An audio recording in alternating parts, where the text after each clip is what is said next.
Сайн байцгаана уу эрхэм үзэгчдээ, зөв хөтөлбөрийн 5 гарагийн дугаар танд хүрч байна. Хонгор нутгийн ард түмэн Агуан дархны хүү ирлээ гэсээр нэр дэвшигч Батэрднийг халуун дулаан сэтгэлээр ухтан авсан байна. Баян хонгор аймгийнхан иргэндээ тэгш шудраг ханддаг нийгмийн байгууллагыг хүсэж байгаагаа илэрхийлжээ. Нэр дэвшигч Батэрдний өвөө Баян хонгор аймгийн хүн юм. Нутаг усандаа Агуан дархан хэмээн алдарсан уран дархны хүүг хонгор нутгийнхан нутгийн хүү ирлээ хэмээн өрөмсөг угтан авсан юм. Орон нутагт болж байгаа нэр дэвшигчийн уулзалт бүхэн дээр намжирхал хэрэгс хэтэрлээ. Ажил албатай байхад ч хүнд байна. Дээр доргүй их баг гэлтгүүгээр талцсан ажил урагшлага байлаа гэсэн гомдол яригдж байгаа юм. Улс орны аюулгүй байдлын асуудлаарч сонгогчдод байр сууриа илэрхийлсэн юм. Монгол улсын аюулгүй байдал сэтгэл хэмжүүлэх хэмжээнд хүрсэн байгаа. Хүний эрүүл мэндийн асуудал, хүний аюулгүй байдлын асуудал, эдийн засгийн аюулгүй байдлын асуудал, экологийн аюулгүй байдлын асуудал бол бидний сэтгэл хэмжүүлэх хэмжээнд хүрсэн байна. Тийм учраас ийм байж болохгүй бид нар энэ бүх асуудлуудыг зэгс журманд нь оруулах ёстой гэсэн ийм одоо байр суурьтай байгаамаа. Нэр дэвшигчийн мөрийн хөтөлбөрт үндэсний ЭВ-ийн хичээн улс төржсөн талцлыг зогсоох асуудал тусгагдсан байгааг хонгор нутгийнхан талархан хүлээн авч байна. 84 мянган хүн амтай хонгор нутгийн хүн амын талаас илүү хувийн залуучууд амьдралын боломжоос үл шалтгаалan сурч боловсрох хөгжих эрхээр тэгш хангагдах асуудал мөрийн хөтөлбөрт тусгагдсан байгааг нутгийнхан талархан хүлээн авсан байна. Ардчилсан намаас нэр дэвшигч Гивгэнэт засгийн газрын хэрэглэх газрын дэд дарга дэнзэн ажлаа өгөх ёстойг гишүүн Баяр цогт бүрэн эрхээсээ татгалзах ёстой талаар ярьж эхэллээ. Улс төрийн шинжээчид үүнийг сандрал гэж нэрлэж байна. Он домнон яригдаж байгаа засгийн газрын ялхсан гүм дэнзэнгийн эхнэрийн нэрээр авсан 17 тэрбумын тендер Швейцарын банкнд сая доллараар марсан Баяр цогтын хэрэгт нэр дэвшигч элбэгдүүлж анх удаа амн нээж ажлыг нь ав шалга гэж ярьж эхэллээ. Энэ асуудлаа шалгуул гэдэг ийм л чиглэл хэлсэн. Зарим улс төр шинжээчид аль хэдийн дуурах байсан асуудлыг гинт ярих болсныг дүгнэхдээ элбэгдөрч нэр дэвшигч сандарч эхэллээ гэсэн дүгнэлтийг хийж байна. Сураг сонсоод Батэрдний рейтингөөс ч элбэгдөржийн рейтинг уналттай байгаатай холбоотой сонгуулийн шоу гэсэн тайлбар дагалдаж байгаа юм. Үндэсний их баяр наадмын тухай хуульд нэмэлт өөрчлөлт оруулахаар гончигдорч нарын гишүүд хуулийн төсөлд их хурл руу өргөн бариад байгаа юм. Гэтэл энэ хуульд үндэсний бүхийн цол олгохтой холбоотой асуудлаар мэргэжлийн холбоотой зөвлөөгүй хэдхэн бүхөд зориулсан хууль болох нь гэж үндэсний бүхийн холбооны дэд тэргүүн Данзан хэвлэлт өгсөн ярилцлагатаа дурджээ. Эрхэм гишүүн гончигдорж нарын санаачилсан хууль ардчилсан намын гишүүн хэдэн бүхэд зориулагдсан хууль болсон гэх шүүмжлэл хүчтэй байна. Жишээ нь арслан цалтай бүх улсын наадамд 2 удаа 8 давж үзүүлбэл улсын авраг болно гэж заажээ. Ингэвэл ардчилсан намын гишүүн улсын арслан мөнх эрдэнэ улсын баяр наадамд нэгч төрүүлээгүй хэрнээ авраг болох нэ. Мөн улсын баяр наадамд 8 давж 3 удаа үзүүлсэн бүхэд арслан цол олохгоор заасан байна. Ингэвэл мөн л ардчилсан намын гишүүн гард ган тогтох арслан цол хүрэх нэ. Өөр нэг жишээ бол ардчилсан нам Даян авраг Сүхбаатад дархан авраг цол олгох хамлалтаар намдаа элсүүлсэн гэх боршоо. Олонний үг ортой болтой. Хуульд 1024 бүх барилдахад арслан цолтой 9 давсан бүхэд авраг цол олгох 10 давбал Даян авраг болгох тухай заасан байна. Энэ заалтыг мөрдвөл Өсөх Баяр Сүхбаат нарын Даян аврагууд дархан авраг болох боломж бүрдэх юм а. Нэг нь намынхан гишүүн, нөгөө нь нутгийнхан бүх. Гончгоо дарагч алсын хараатай хууль санаачилжээ гэж шоолох хүмүүс байгаа юм а. Хууль батлагдвал бүгчүүд бие юм цол аавна шинэ хуулийн дагуу болцлоо хангаччихжээ гэдэл эцэс төгсгөлгүй маргаан үснэ гэж бүхийн холбооны удирдлага ярьжээ. Монгол төрийн баяр наадам улс төрчсөн хуульгүйгээр уламжлалаа баттган шинжлэх төвчөртэйг тэмдэглэжээ. За мөн наадмын төсөвтэй холбоотой асуудал жиргээчдийн ертөнцөд шууган тарьж байна. Улсын их хурлын гишүүн Амар Жаргал наадмын төсөв арай дэнднэ гэсэн саналаа мөн нэмэрлсэн байна. Жиргээчид энэ өдөр наадмын зардал баталсан 50 тэрбум төгрөгийг шүүмжлэн ийм мөнгөөр юу хийж болохыг ярилцгаалаа. Жиргээч Чой Батолох 40-50 тэрбумаар морь барааны газар руу зам тавих болсон уяачдын ерөнхий сайд, уяач сангийн сайдын тэнэглэл гэж үзэж байгаа бол морьд нь бэлдсэн замаар уралдаж наадамчид 3 давхар вагоноор амьд уралдаан үзэх юм байна гэж өөр зураг хошгинож байна. Эмнэлэг сургууль цэцэрлэг барих гэхээр төсөвгүй мэт айшилдаг атла баяр наадам гэхээр яасан хурдан баталдаг юм бэ гэж жиргээч саруул онон энэ төсвийг буруутгалаа. Сонгуулийн жилийн наадмын төсөв сурчлагаанс туучих үедээ их хардлагч заримдаг нь жиргээчтэй байгаамаа. Монгол улсын ерөнхийлөгчид нэр дэвшигч Батэрдэн сонгуульд хамт өрсөлдөж байгаа 2 нэр дэвшигчд хандан уриалга гаргалаа. Иргэд сонгогчдод уулзах үеэр саналын хуудсыг автомат машинаас гадна гараар давхар тоолж баталгаажуулах хүсэл шаардлагыг байнга тавьж байгаа. Тиймээс 3 нэр дэвшигч энэ асуудлаар саналаа нэгтгэж харгүй сайхан өрсөлдөхийг Батэрдэн гишүүн уриаллаа. Уриалгыг хүргье. Монгол улсын ерөнхийлөгчид нэр дэвшигч элбэгдэрч удуулнаар танаа. Монгол улсын ерөнхийлөгчийн ээлжид сонгуульд нэр дэвшин өрсөлдөж байгаа та бүхэндээ амжилт хүсье. Өнгөрсөн оны Монгол улсын их хурлын болон орон нутгийн ээлжид сонгуулиар анх удаа Монгол улсад саналыг автомат машинаар тоолж дүн гаргасан билээ. Гэтэл сонгуульд өрсөлдсөн улс төрийн намууд болон иргэд сонгогчид эдгээр сонгуулийн санал тоолох дүн гаргах үед гарсан бодлын зөрчлийн талаар ноцтой жишээ баримтыг гарган тавьж сонгуулийн дүнг гараар толон баталгаажуулах шаардлага хүсэлтэд байнга илэрхийлсээр байна. Үнэхээр шударга ёсыг тогтооё гэж та бүхэн үзэж байгаа бол энэ сонгуулиас эхлэе. Сонгогчдын өгсөн саналыг тоолж, дүн гаргах ажлыг маргаангүй, харлах сэрэлэггүй, нээлттэй хяналттай зохион байгуулах ёстой гэж үзэж байна. Ингэж чадвал ард түмэн сонгуулийн дүнг нийтээр хүлээн зөвшөөрч, шударга ёс тогтож эхэллээ гэж үнэлэх болно. Иймд эрхэм нэр дэвшигч та бүхэн энэ сонгуулийн дүнг бүх хэсэг дээр ийм боломжгүй гэж үзвэл хүн ам гэхээр төвлөрсөн Улаанбаатар хот, Дархан уул, Орхон, Хөвсгөл аймагуудын нийт хэсгүүдэд саналын хуудсыг гараар давхар толон баталгаажуулахад санал нэгдэхийг уриалж байна. Нэр дэвшигчид энэ зарчим дээр санал нэгдэх юм бол ерөнхийлөгчийн сонгуулийн тухай хуульд нэмэлт өөрчлөлт оруулахгүйгээр улсын их хурал эсвэл сонгуулийн ерөнхий хорооноос гаргах бусад шийдвэрээр зохицуулж болно гэж үзэж байна. Харгуй сайхан жудагтай цэвэр шударгаар өрсөлдөцгөөе. Монгол улсын ерөнхийлөгчид нэр дэвшигч Бадман Имбүүгийн Бат Эрдэнэ. Монгол улсын 5 дахь удаагийн ерөнхийлөгчөө сонгох сонгуульд анх удаа хуульч мэрэгжилтэй хүн нэр дэвшиж байгаа нь Бадман Имбүүгийн Бат Эрдэнэ юм. Түүнийг яагаад сонгох вэ гэсэн асуулт өмнө тавьж байгаа сонгогчдыг дэлгэцэндээ ойртон сухыг урьж байна. Зөв хөтөлбөрийн нэвтрүүлэг эхэлж байна.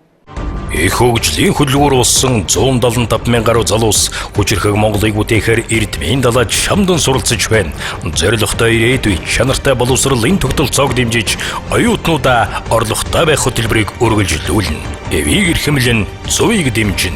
Бадман Имбүүгийн Бат Эрдэнэ. Орон төргийн үзэгчтэй хүчирхэг Монголын төлөө ярилцлага эхэлж байна. Манай энэ удаагийн дугаарт Монгол улсын гавьяад эдийн засагч, эдийн засгийн ухааны доктор Дас Цэвэг оролцож байна. Танд энэ оройн минь төргий. Оройн минь төргий. За юуны өмнө ярилцлага эдийн засгийн ухааны доктор хүний хувьд Монгол улсын ерөнхийлөгч нэр дэвшиж байгаа Бат Эрдэнэ мөрийн хөтөлбөр хэрэгжиж эхлэвэл Монгол улсын хөгжилд ямар ач холбогдолтой болох талаар ярилцаж эхлэе. Тэгээ ер нь нэр дэвшигч Бат Эрдэнэ хөтөлбөрд бол Монгол улсын эдийн засгийг чанарын шинэ шатанд гаргах заалтууд тусгасан байгаа.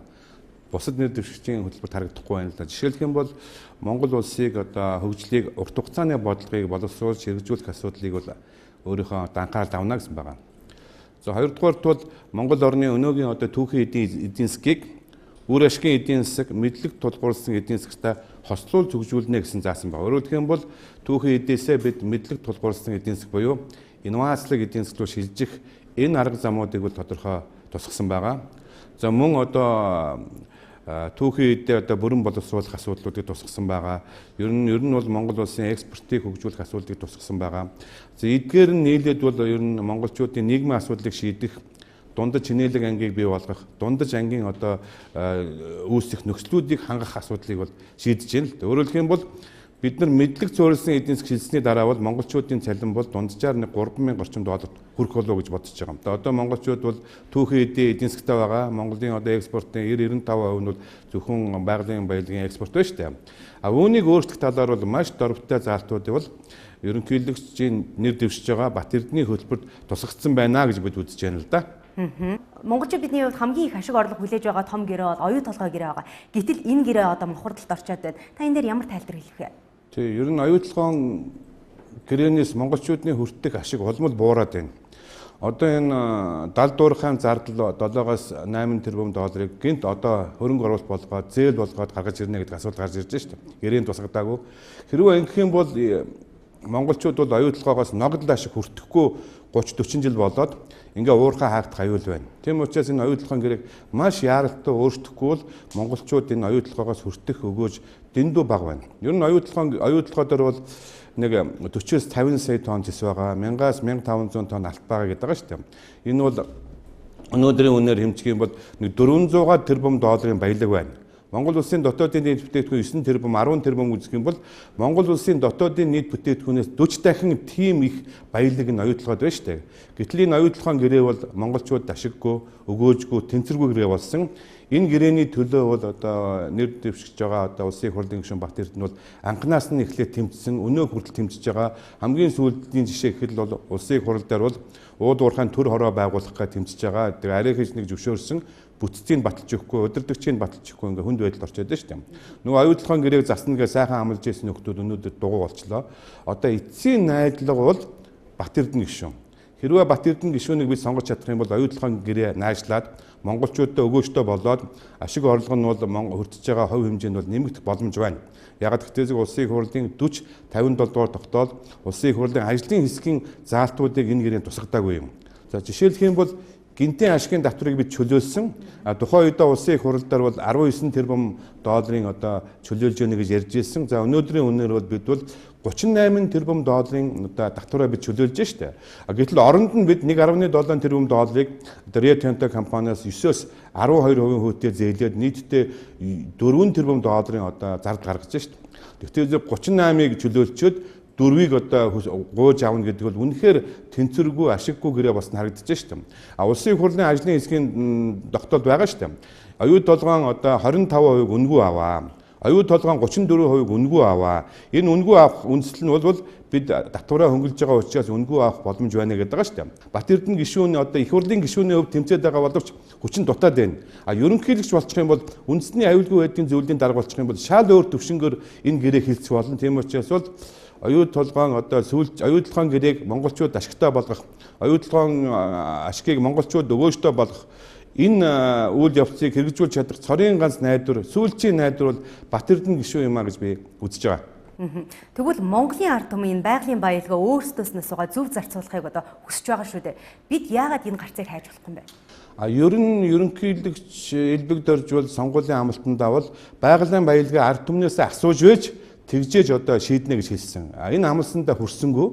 Оюутлахын гэрээг бол ард түмнээс асуусангүй. Харин ч одоо гадныхны талд ашигтай байдлаар гаргахад бол нэлээд дэмжлэг түлхэцээ үзүүлж гэж бодож байгаа. Ягаад гэвэл оюутлахын гэрээг батлагдах үед бол монголчууд бид одоо бүгдээрээ нэг алхам урагшлаа гэсэн шүү дээ. Гэтэл бид нэг алхам урагшлахдаа өрлөө нэг алхам урагшлсан юм байна. Одоогийн байдлаар бол оюутлахоогоос бид ногдол ашиг авна гэдэг ойлголт байхгүй болчиход байна шүү дээ. Эдийн засгийн хувьд. Сайжрах юм бол яг оюутлахын гэрээг бол дахиж засах өөрчлөлт хэрэггүй гэж ерөнхийлөгч хэлсэн. Ер нь 17 настай охиноо одоо бэрд гаргачлаа, буцааж авах ёс байхгүй гэж хэлсэн. Хамгийн сүүлд бол нэг ар саархайн зүйлээр оюутлахын гэрээг өөрчлөх юм аа. Одоо монголчуудын одоо бизнесмэнүүдийн хүрчиж байгаа ашиг бага байна. За тэгээд одоо менежментийн төлбөр нь өндөр байна гэсэн ар саархайн асуудлаар ерөнхийлөгч бол хандаад байгаа. Гэтэл Бат Эрдэнэ гишүүний хувьд бол улсын их хурлын 40-57 дугаар тогтоол улсын их хурлын ажлын хэсгийн тэр заалтууд яагаад хэрэгжсэнгүй вэ? Энэ заалтыг хэрэгжүүлэх үндсэн дээр оюутлахын гэрээг байгуул гэсэн шүү дээ. Энэ одоо улсын их хурл дээр хамгийн сүүлд улсын их хурлын дарга тэмдэглэл бол за гинтийн ашигын татвараа болж болно. Оронд нь та нар өсөн нэмэгт оройлтыг заавал аваарай гэд улсын их хурлын одоо чуулганы тогтоолд одоо тэмдэглүүлсэн байгаа шүү дээ. Гэтэл оюутлахын гэрээн дээр бол монголчууд бол гинтийн ашигын татвар буюу 38 тэрбум доллар авахгүй болсон мөртлөө оронд нь бол нөөц ашиглалтны татварыг авахгүй байгаа явдал бол монголчуудад маш их ашиггүй болсон. Хажууд нь Эрдэнэтээс авдаг байсан татвараа хүртэл авч чадхаа байжлаа шүү дээ. Тэгэхээр энэ гэрээ бол маш их ашиггүй боллоо. Ард түмнийхээ амыг асуусангүй. Одоо эцсийн найдвар бол улсын их хурлын гишүүн Бат Эрдэнэ юм аа. Бат Эрдэнэ гишүүний хувьд бол их хурлын гишүүний хувьд тэмцээд байгаа боловч үнэндээ хүчин хүрэхгүй байна. 8 хүн байсан одоо ардын намаас 3 хүн болж үлдсэн шүү дээ. Сүүлд нь бол Бат Эрдэнэ сайхан самбуу даваа сүрэн гэсэн. Одоо ингээд цорын ганц гишүүн бол Бат Эрдэнэ болчиход байгаа. Тийм учраас энэ сонгуул бол оюутлахын гэрээ хаашаа ирэх вэ гэдгийг шийднэ. Оюутлахын гэрээ цаашаа явж байгаа. Энийг найшлуулж чадах хэсэг нь бол одоо энэ сонгуулиар шийднэ. Ингээд сонгогчд маань энэ сонгуулиар бол оюу толгоогоо бодоод ингээд Бат Эрдэнэ гишүүнээ сонгочих юм бол ер нь зөв зүйтэй алхам болох болов уу гэж би бодож байна. Ер нь Монгол улсын ерөнхийлөгчийг Монгол улсын төрийн тэргүүний сонгохдоо ер нь ямар шалгуур тавих хэрэгтэй юм болов? Ганцхан шалгуур байх хэрэгтэй. Энэ бол их орондоо үнэнч, их оронч, ард түмэндээ үнэнч, ард түмнийхээ эрх ашигын төлөө цоцолтгүй дэмждэг, аль нэг намын дарга, аль нэг гадаад дотоод компани эрх ашигт үйлчилдэггүй байх ёстой. Энэ шалгуурыг бол Бат Эрдэнэ гишүүн гайхамшигтай давсан. Энэ бол оюутлахын гэрээн дээр барьж ирсэн байр суурь байна, урт нэртэй хууль байна. Ус ой модтой газрууд дээр бол уурхайн олборч явуулахгүй гэсэн заалт байгаа. Хэрлэн голоо хамгаалсан. Ер нь бол их орондоо хайртай ямар нэг намын даргад үйлчлдэггүй гэдгийг бол Бат Эрдэнэ гишүүн харуулчлаа шүү дээ. Ягаад гэвэл оюутлахын гэрээг засахгүй байна, өөрчлөхгүй байна гэд ерөнхий сайд намын дарга огцруулах бичгийг өөрөө цуглуулж ийсэн. Өөрөөр хэлэх юм бол намын даргаас айхгүй шүү дээ. Намын эрх ашиг гэж явахгүй байна. Тийм учраас бол энэ сонгуулиар бид бол их оронч ерөнхийлөгчийг сонгох ёстой. За баярлалаа, бидэнд цаг зав гаргаж ирж ярилцсан танд маш их баярлалаа. Тэгэхээр үзэгчдээ хүчирхэг Монголын төлөө ярилцлагад Монгол улсын гавьяат эдийн засгийн ухааны доктор Дасцэвх оролцлоо. Бидэнд таамтайсан танд баярлалаа. Их хөгжлийн хөдөлгөөр болсон 175 мянган гаруй залуус хүчирхэг Монголыг бүтээхээр эрдмийн далайд шамдан суралцж байна. Зорилготой ирээдүй чанартай боловсролын тогтолцоог дэмжиж, оюутнуудаа орлоготой байх хөтөлбөрийг үргэлжлүүлнэ. Эвийг эрхэмлэн, зуйг дэмжин. Батмаан Ямбуугийн Бат Эрдэнэ. Иргэдээ алагчилдгүй иргэнлэг нийгэм байгуулахын төлөөх зөв хөтөлбөр 5 гарагийн дугаараа өндөрлөж байна. Маргааш уулзъя.